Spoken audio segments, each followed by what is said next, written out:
प्यारे बच्चों, good morning. तो हमने सेकंड चैप्टर कर रहे हैं, उसमें हमने ऑलरेडी आपको करवा दिया है कि सबसे पहले हमने टॉपिक करवाया था आपको उसमें कैथोड रे एक्सपेरिमेंट, एनोड रे एक्सपेरिमेंट, जिसमें हमने स्टडी किया था discovery of electron, discovery of proton. फिर हमने उसके बाद किया था डिस्कवरी ऑफ न्यूट्रॉन। ये सारा डिटेल में आपको करवा चुके हैं हम लोग। उसके बाद हमारा आता है स्ट्रक्चर ऑफ एटम में डिफरेंट मॉडल्स क्या है एटम के। तो सबसे पहला मॉडल आपको करवाया गया J Thomson model. J Thomson model जो था बहुत ही इजी था, उसमें कुछ था नहीं। इसने सिंपल ऐसे ही कहा कि जैसा हमारा वाटरमेलन होता है उस तरह का मॉडल है।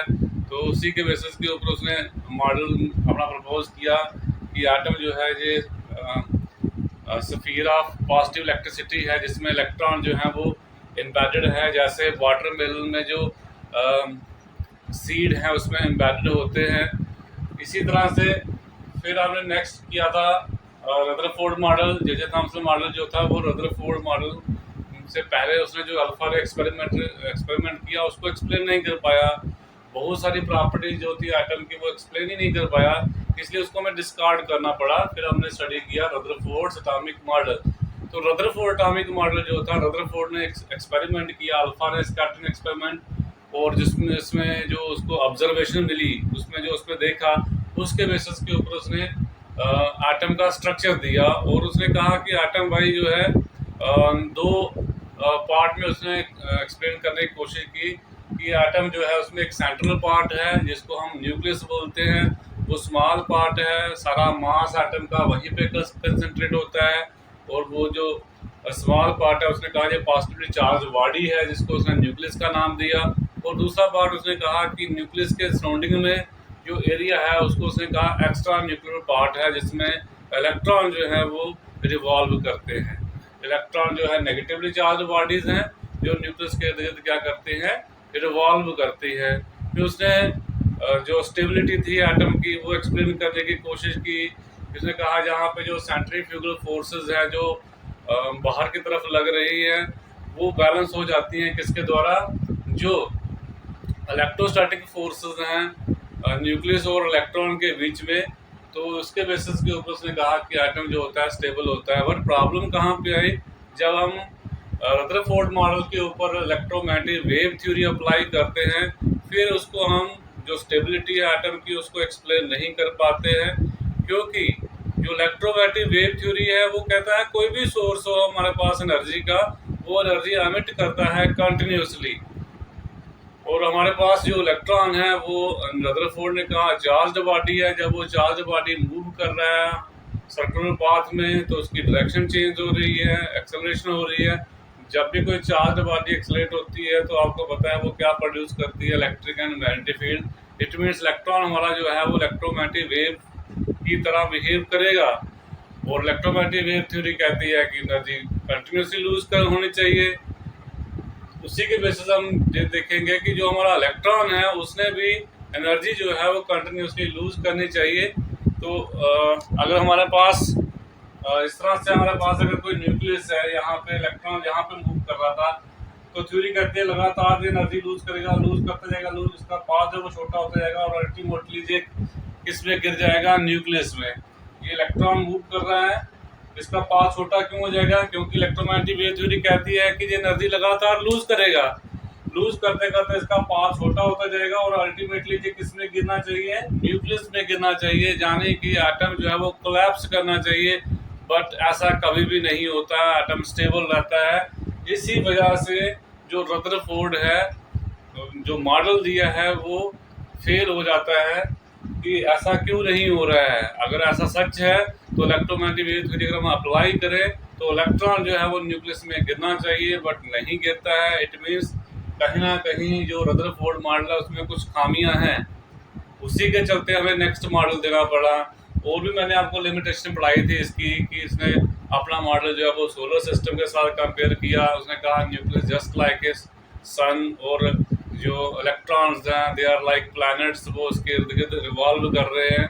बट उसमें भी मैंने आपको कहा था कि जो इलेक्ट्रॉन और जो न्यूक्लियस है basically they are microscopic in nature. Electron बहुत ही छोटा पार्टिकल है।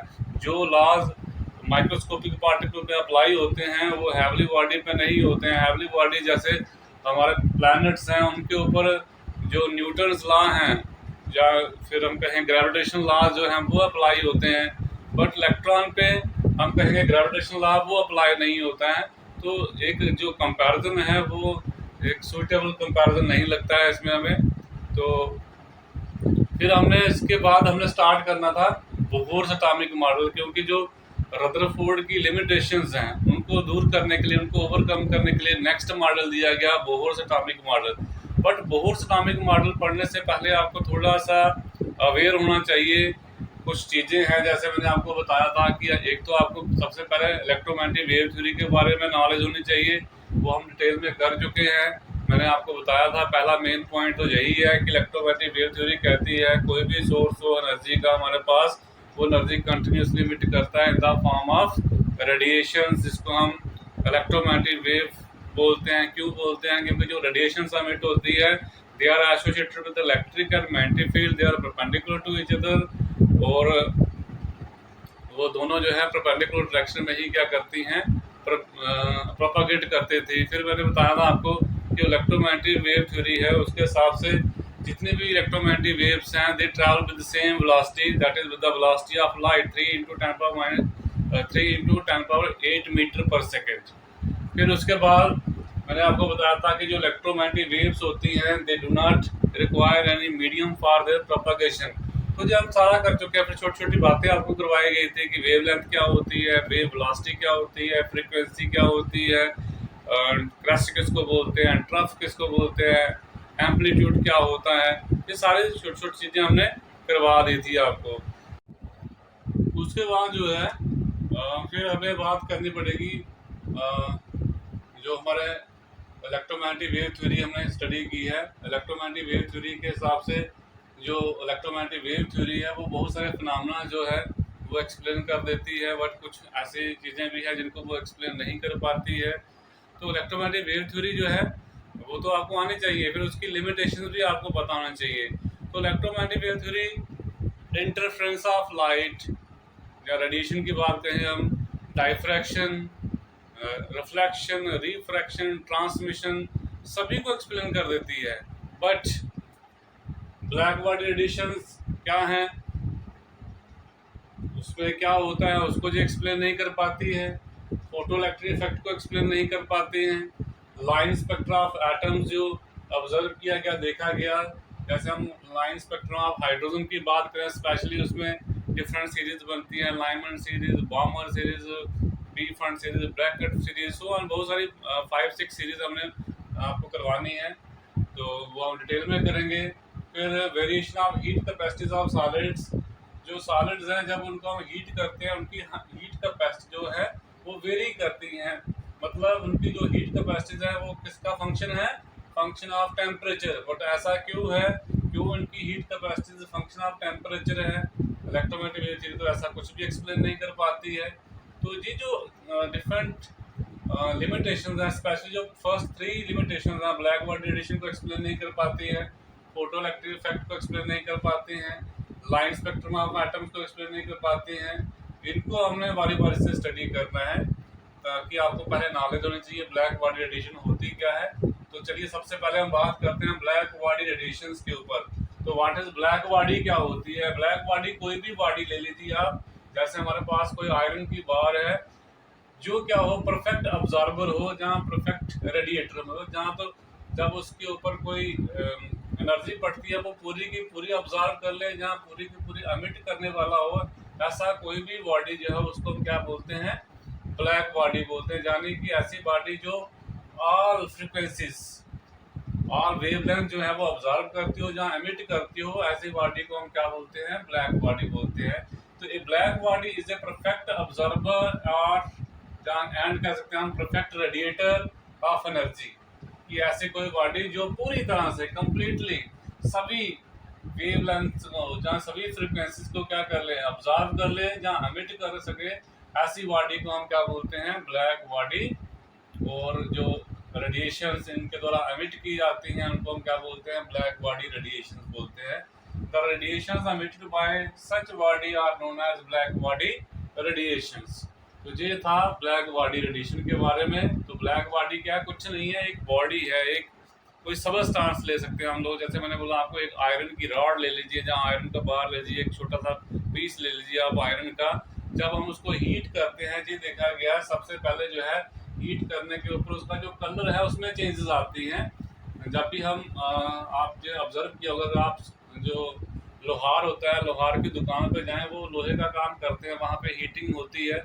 तो जैसे किसान लोग हैं जो अपने इंस्ट्रूमेंट्स होते हैं वहाँ पे जाते हैं, तो जब इनको हीट किया जाता है, आप वहाँ पे ऑब्जर्व करोगे सबसे पहले जो है वो आपको कैसा दिखेगा, रेड। फिर थोड़ा सा उसका कलर चेंज होता है येलो में, फिर वाइट में, और फाइनली जो है आपको ज़्यादा देर तक अगर आप हीट करते हो तो कैसा कलर आ जाता है, ब्लू कलर दिखाई देगा आपको।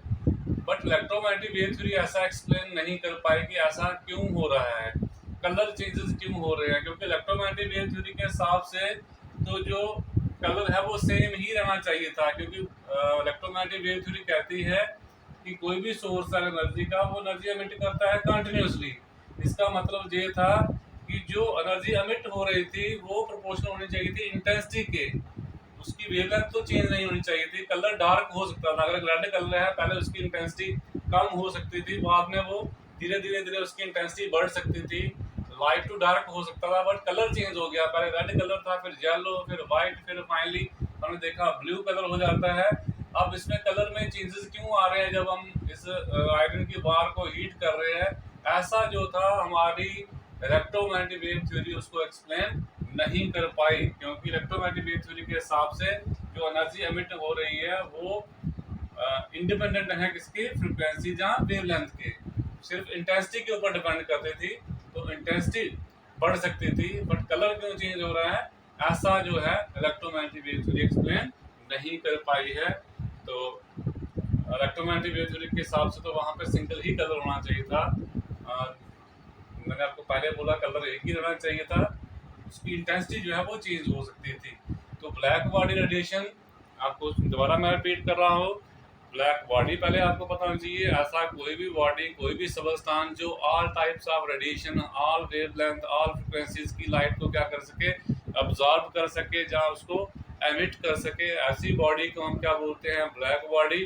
और रेडिएशन जो इसके द्वारा अब्जॉर्ब की जाए, जो रेडिएट की जाए, एमिट की जाए, उसको हम क्या बोलते हैं, ब्लैक बॉडी रेडिएशंस। तो इसमें आप एग्जांपल दे सकते हैं, जैसे मैंने यहाँ पे लिखी हुई है कि हमने एक आयरन की बार ली है। अब इससे दिक्कत क्या आ रही है, हम क्यों इसको स्टडी कर रहे हैं, हम लिमिटेशन स्टडी कर रहे हैं इलेक्ट्रोमैग्नेटिक वेव थ्योरी की।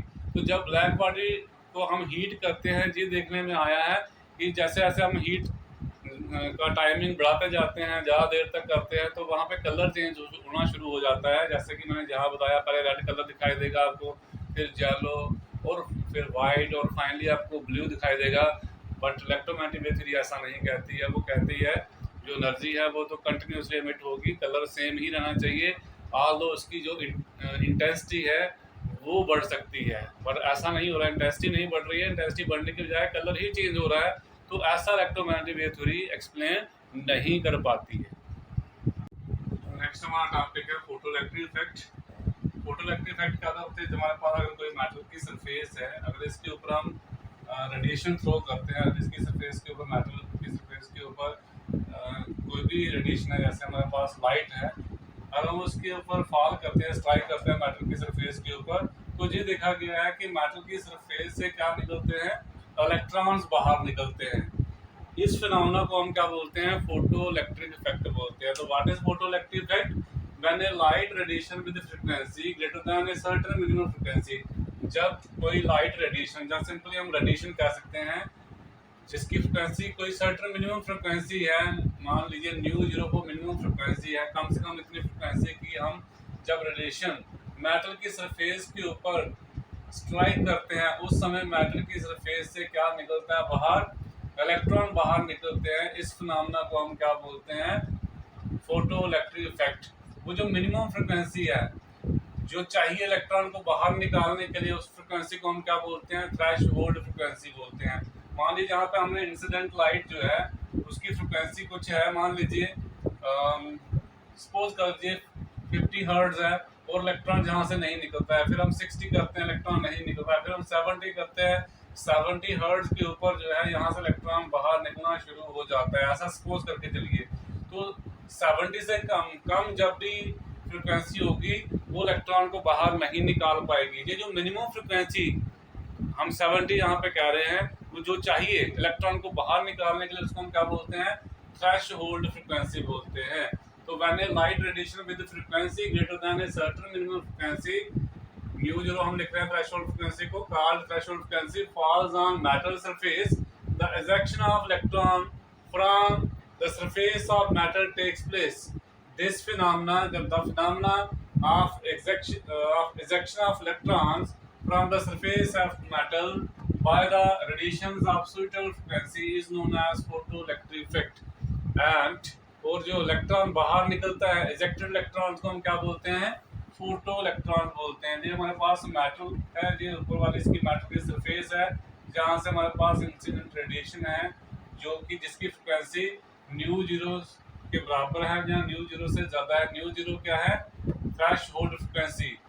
तब जाके इसकी सरफेस से क्या निकलना शुरू हो जाते हैं, इलेक्ट्रॉन। जहाँ से बाहर क्या जा रहे हैं, इलेक्ट्रॉन। तो इस फिनोमेना को हम क्या बोलते हैं, फोटो इलेक्ट्रिक इफेक्ट बोलते हैं। अब जब फोटो इलेक्ट्रिक इफेक्ट होता है, इसमें हम क्या ऑब्जर्व करते हैं, एक्सपेरिमेंटली हम क्या ऑब्जर्व करते हैं, तो वन बाय वन हम उसके डिस्कस करते हैं। प्रॉब्लम क्या आई वो भी डिस्कस करना है कि इलेक्ट्रोमैग्नेटिक वेव थ्योरी इसको एक्सप्लेन क्यों नहीं कर पाई है। तो बेसिकली इलेक्ट्रोमैग्नेटिक वेव थ्योरी को अगर हम लेके चले तो हमारा जो एनर्जी है इलेक्ट्रोमैग्नेटिक वेव की वो डिपेंड करती है इंटेंसिटी के ऊपर। तो जब हम यहाँ पे लाइट जो है किसी इंसिडेंट जो रेडिएशंस की किसी भी इंटेंसिटी की लाइट को हम जहाँ पे थ्रो कर रहे हैं तो हम इंटेंसिटी बढ़ा के एनर्जी बढ़ा सकते हैं। तो इलेक्ट्रॉन जहाँ से निकलना चाहिए था, बट प्रैक्टिकली ऐसा नहीं होता। अगर फ्रिक्वेंसी जो है रेडिएशन की कम है, आप जितनी मर्जी उसकी इंटेंसिटी बढ़ाते जाइए, इलेक्ट्रॉन मेटल की सरफेस से बाहर नहीं निकल पाता है। वो तभी निकल पाता है जब जो रेडिएशन है उसमें जो रेडिएशन की फ्रिक्वेंसी है वो थ्रेशोल्ड फ्रिक्वेंसी से ऊपर हो, इंटेंसिटी के ऊपर डिपेंड नहीं कर रहा है रिजेक्शन ऑफ इलेक्ट्रॉन। ऐसा क्यों हो रहा है, इसको इलेक्ट्रोमैग्नेटिक वेव थ्योरी एक्सप्लेन नहीं कर पाती है। तो ये भी एक ड्रॉबैक है इलेक्ट्रोमैग्नेटिक वेव थ्योरी का। उससे पहले हम जो है ऑब्जर्वेशन जो है वो हम डिस्कस कर लेते हैं। तो पहले ऑब्जर्वेशन क्या है, electrons can be ejected only if the frequency of incident radiation is greater than threshold frequency. Electron भाई तभी बाहर निकलेगा जब उसकी फ्रीक्वेंसी, कोई एक फ्रीक्वेंसी है, मिनिमम फ्रीक्वेंसी है, उससे ऊपर होगी। उससे कम होगी तो इलेक्ट्रॉन बाहर नहीं निकलेगा। उसी फ्रीक्वेंसी को हम थ्रेशोल्ड फ्रीक्वेंसी बोलते हैं।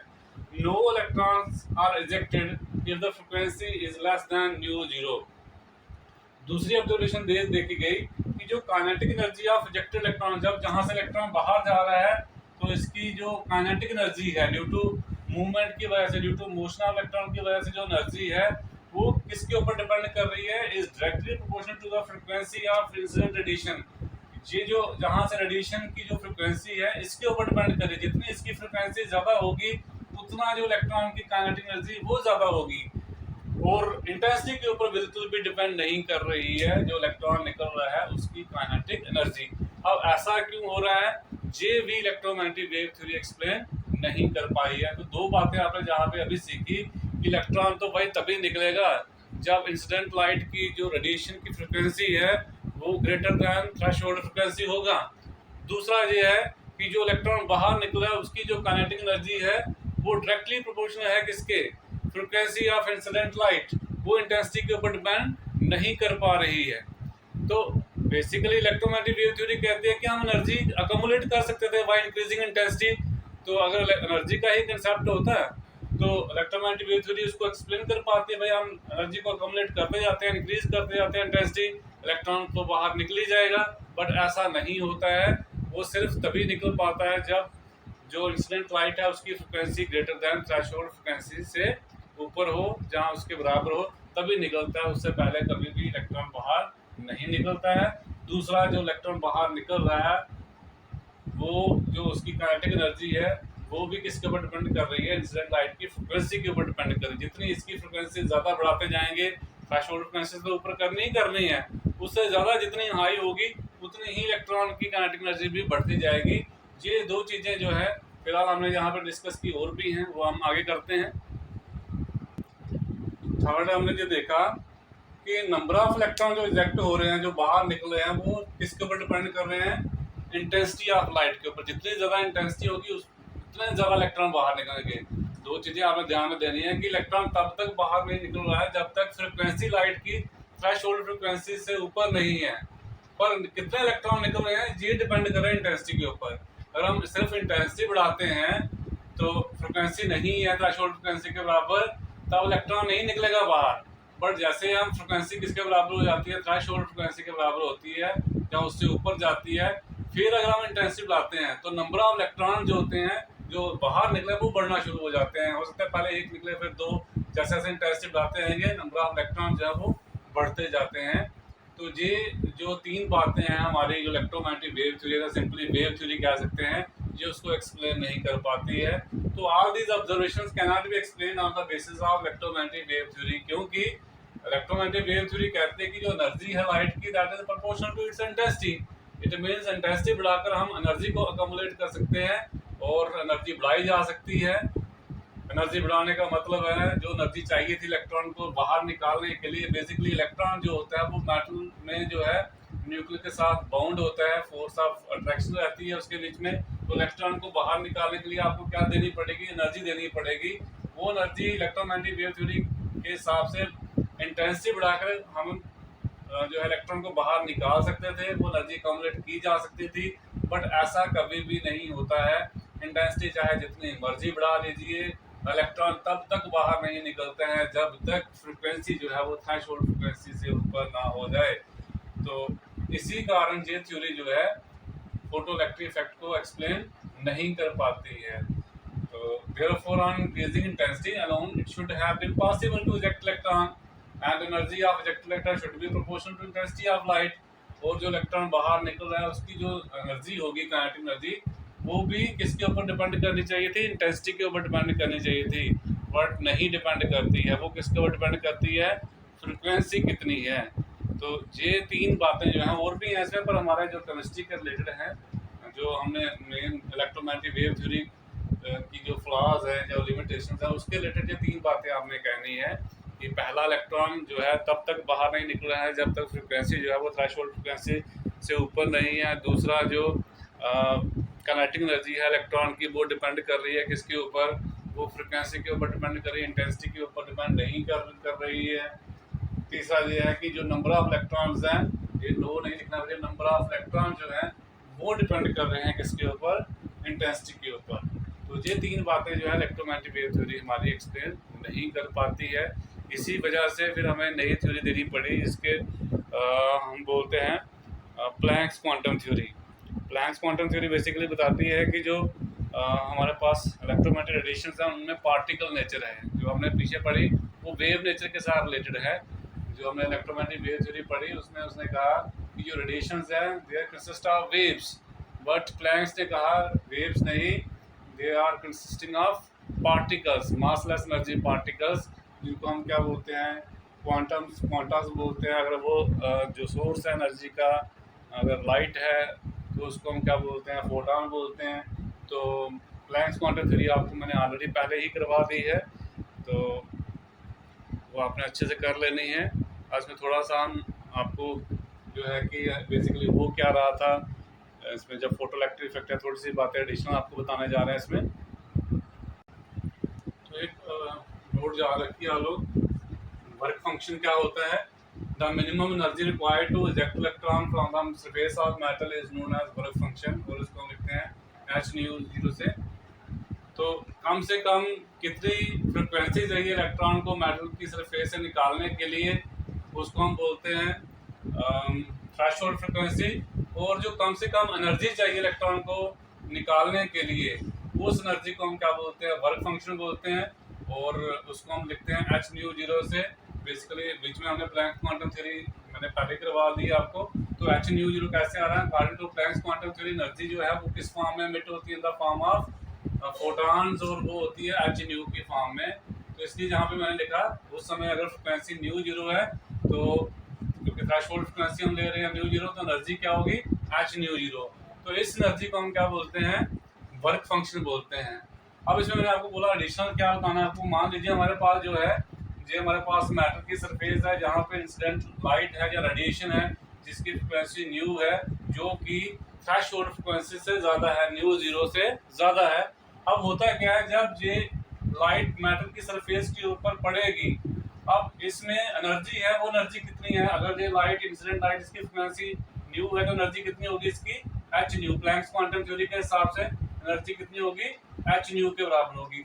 जब इतनी एनर्जी इसके ऊपर पड़ेगी, अब इसमें इलेक्ट्रॉन जो है वो मेटल में न्यूक्लियस के साथ बाइंड है जो through electrostatic force of attraction. अब उसको निकालने के लिए इलेक्ट्रॉन जो है वो बाहर निकालना है, तो मेटल की सरफेस के ऊपर जब लाइट पड़ रही है जिसकी रेडिएशन की एनर्जी क्या है, एच न्यू है, और वो थ्रेशोल्ड फ्रिक्वेंसी से हाई है।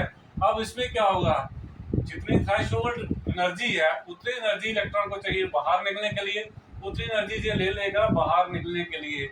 बाकी जो पीछे एनर्जी बचेगी वो एनर्जी इलेक्ट्रॉन को मिल जाएगी in the form of kinetic energy.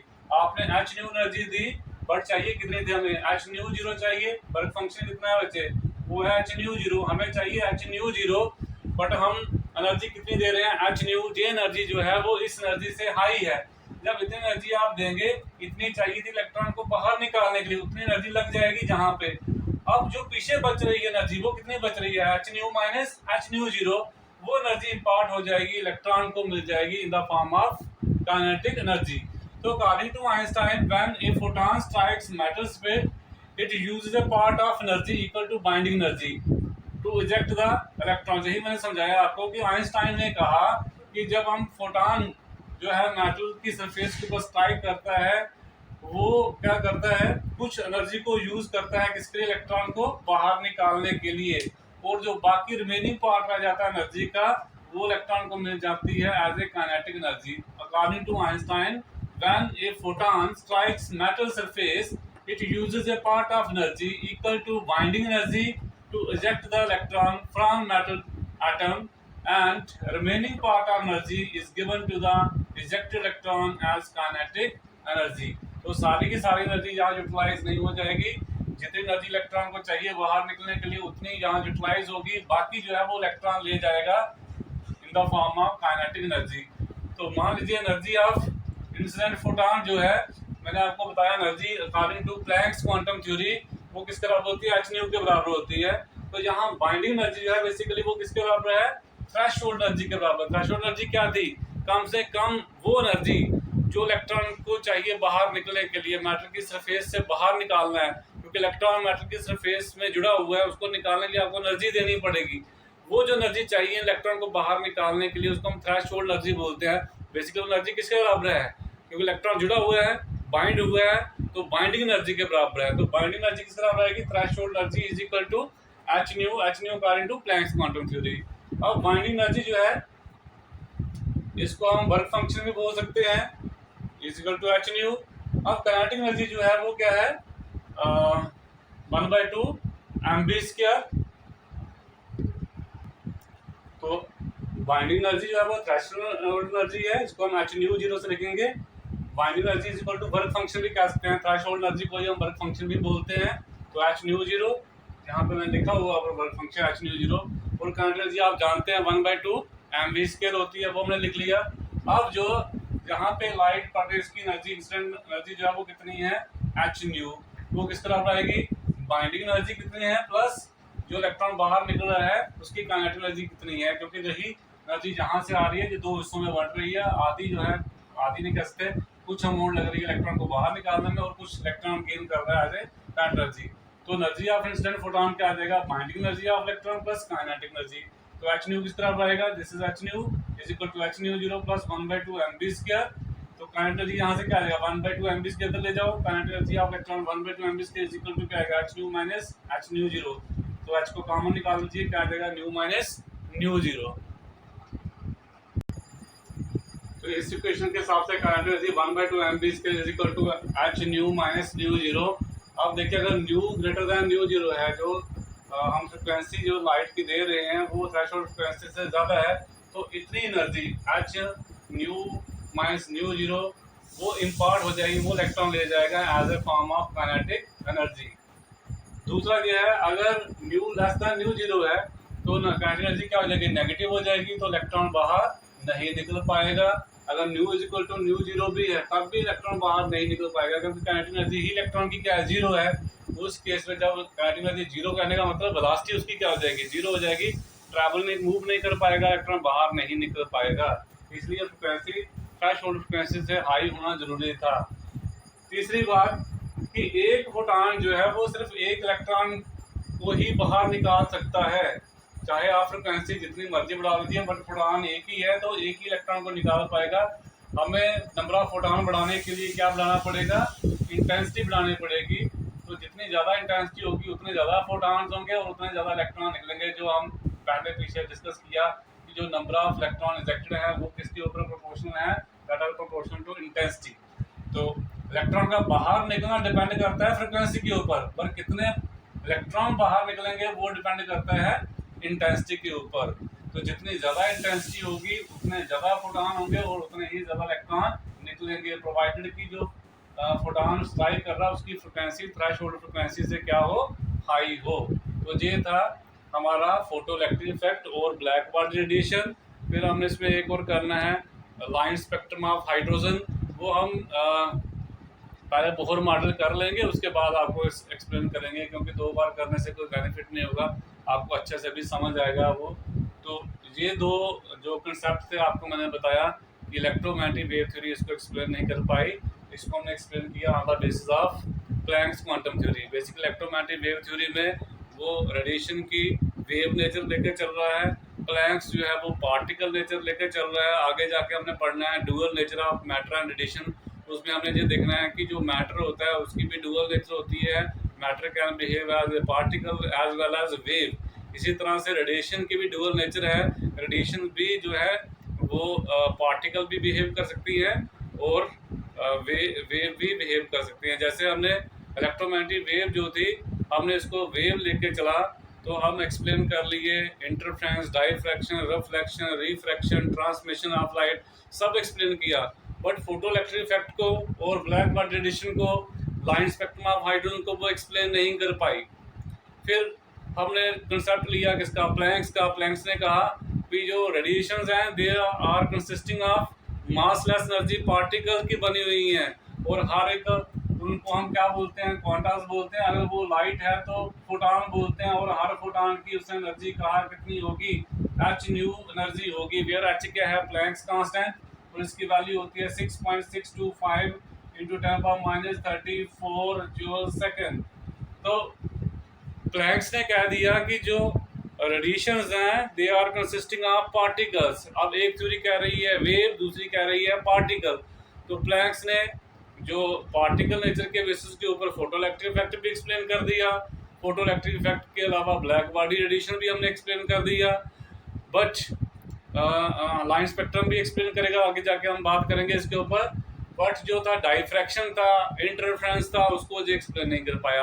अब हम रेडिएशन को, जो लाइट है उसको हम रेडिएशन कहें, वेव कहें, या उसको हम पार्टिकल कहें, अब ये कन्फ्यूजन हो गया, क्योंकि कुछ प्रॉपर्टीज हम जो है वो एक्सप्लेन कर रहे हैं on the basis of wave nature, कुछ प्रॉपर्टीज हम एक्सप्लेन कर रहे हैं on the basis of particle nature. जैसे डाइफ्रैक्शन, इंटरफ्रेंस हम एक्सप्लेन कर पा रहे हैं on the basis of wave nature, उसी तरह से फोटो इलेक्ट्रिक इफेक्ट और ब्लैक बॉडी रेडिएशन हम एक्सप्लेन कर पा रहे हैं on the basis of particle nature.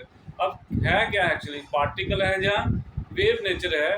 तो इसलिए फिर बाद में ये आइडिया दिया गया कि भाई ना तो पार्टिकल ना वेव, हम क्या करेंगे, डुअल नेचर है भाई, पार्टिकल भी बिहेव कर सकती है और वेव नेचर भी बिहेव कर सकती है।